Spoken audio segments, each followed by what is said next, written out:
mid-afternoon, ladies and gentlemen. This is the mid-afternoon show with your one and only Nate Potok.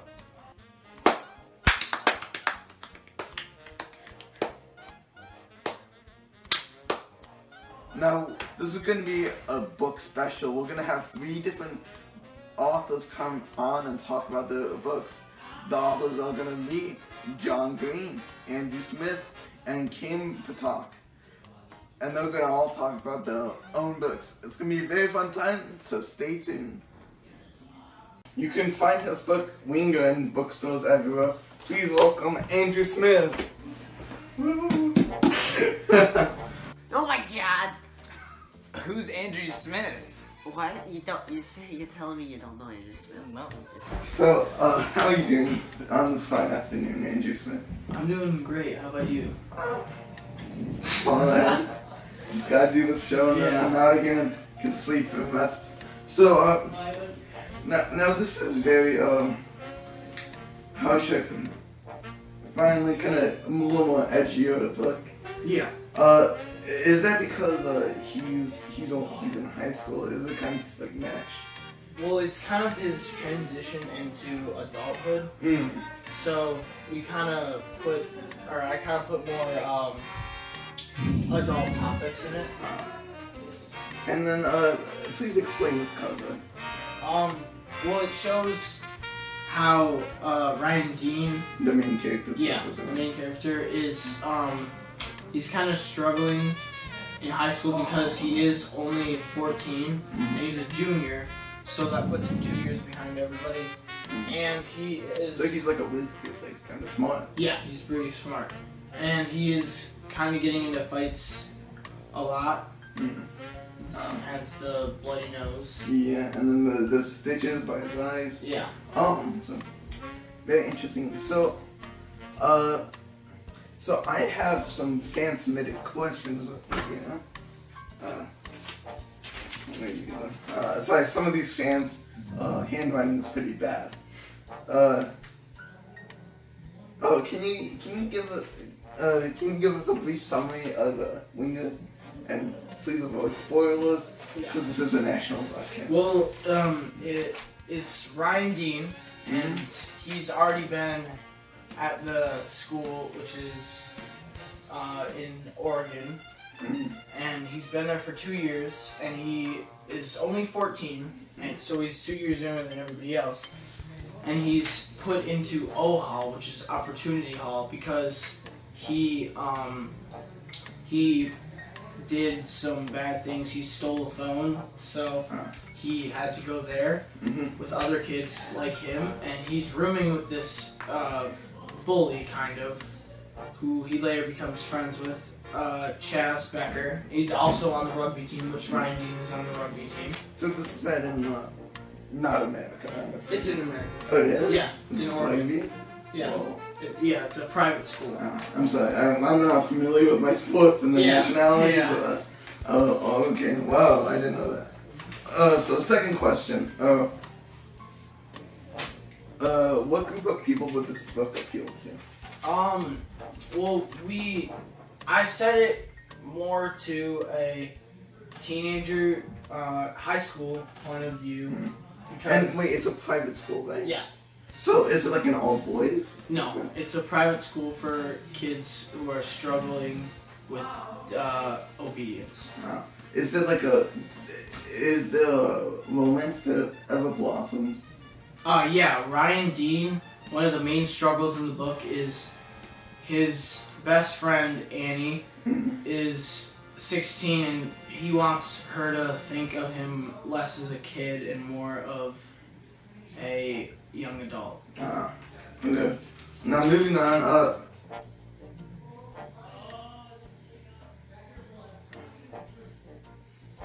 I'm sorry, just this handwriting is very hard to make out. It's really hard.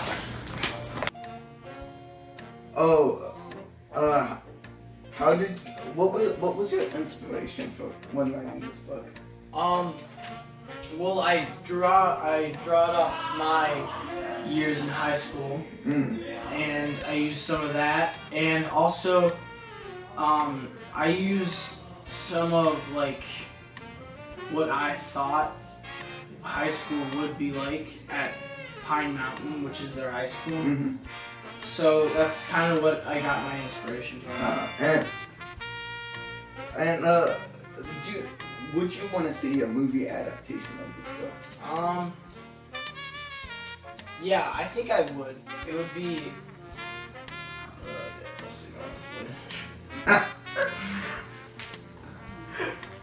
Well, great being on the show as always.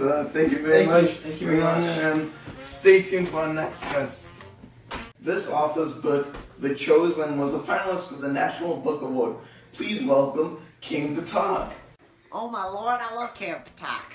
Do you even know who he I is? don't know who I thought it was a she. Thank you. Thank you for having me on your show. I'm glad to have you. Oh my god, I love him. It's the best. But why? You know, so how are you feeling? Not bad.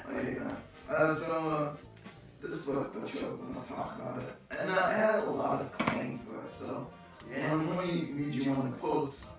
Perceptive, touching, exquisite, and unusual. This is the most profound novel. Chaim Potok is a gifted writer. Now, how do you feel from having all of this praise? Well, I appreciate it 100%. You know, I put so much time and effort into it. I'm glad the reviews really show my hard work. Now, what is it about you?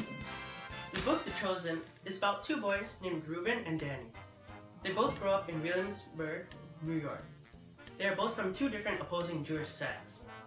They are forbidden to see each other throughout the book. However, they secretly meet with each other, and the friendship begins to grow. That sounds very interesting.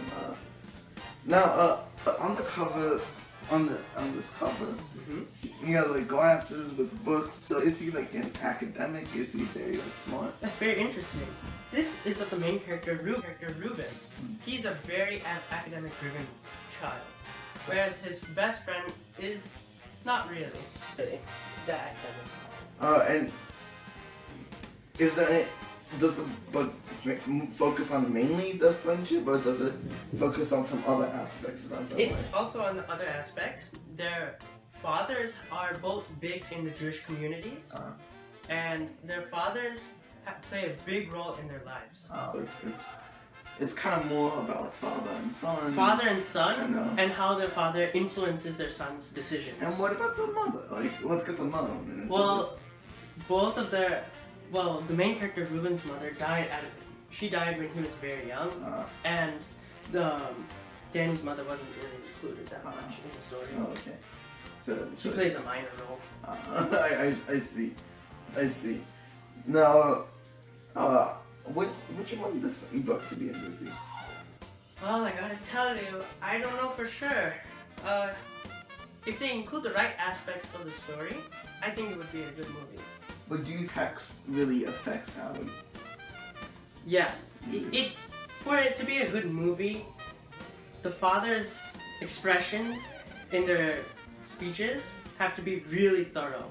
That's where if you read the book, it's you feel like you're personally in that moment where the father speaks to them.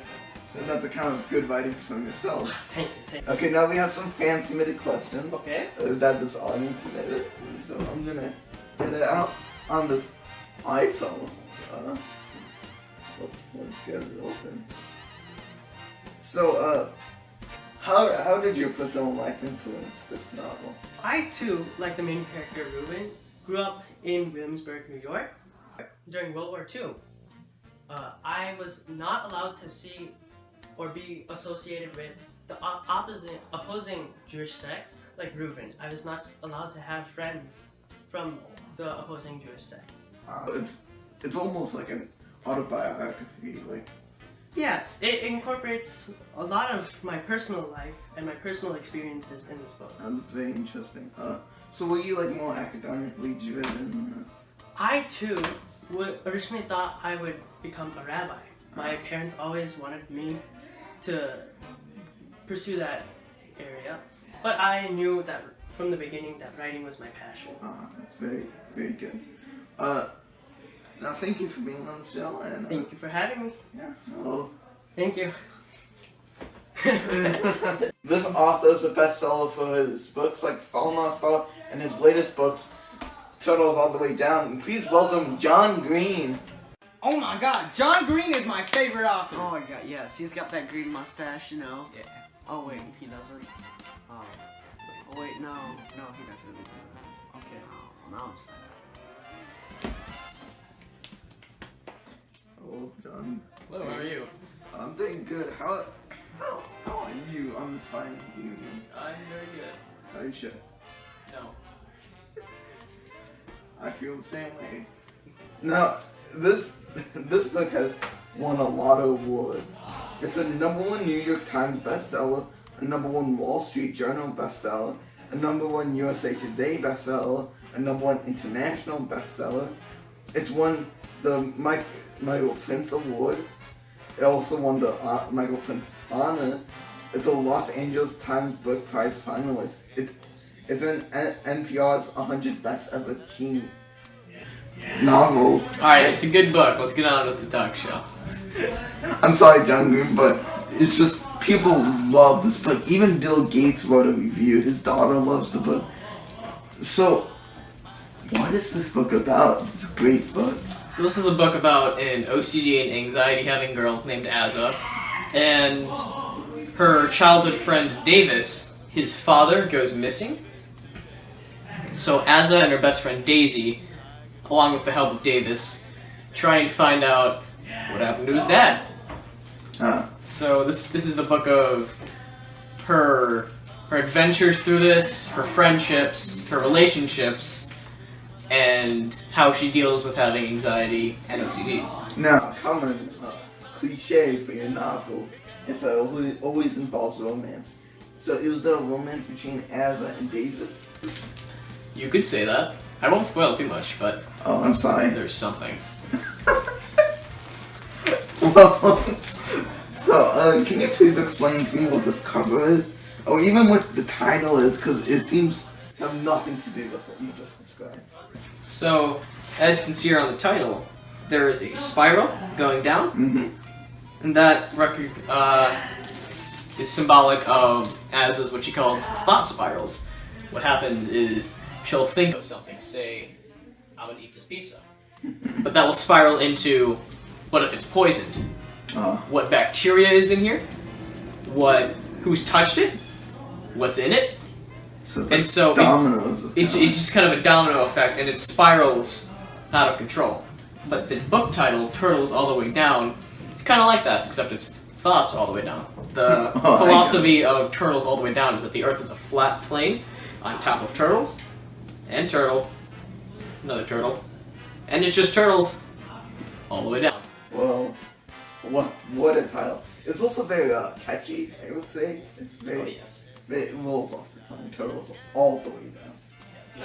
not just turtles down. It's turtles all the way down. down. Wow. Oh, what a novel. Now I have some fan questions. Let me get them out because I did not prepare. I'm a bad talk show host. I know. We all know. How does Azza's, the main character's OCD play into this novel? Well, her OCD will challenge her relationships with both Daisy and Davis. It will also somewhat help her later in the book, as new evidence is kind of discovered when her OCD thought spirals actually help her. So, how does you having OCD really help aid you in writing this novel?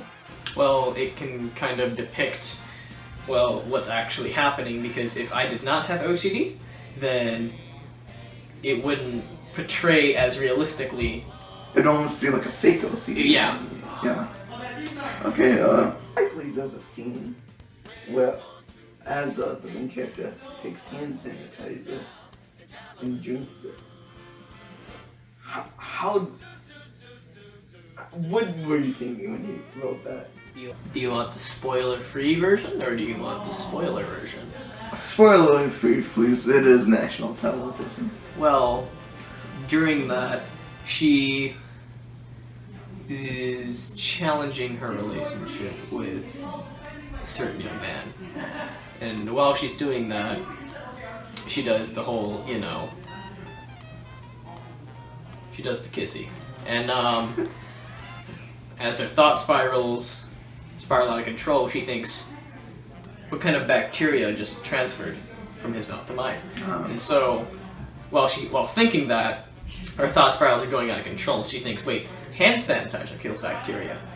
But what she doesn't take into account is that hand sanitizer is also not meant to be digested. It is very bad for you. Yeah, I would say I that. can speak from personal experience. Whoa there. Whoa the bucko, slow down. No. And what happens is she will drink that and later regret it by, doing what hand sanitizer doesn't do. Wow, good speech, good speech.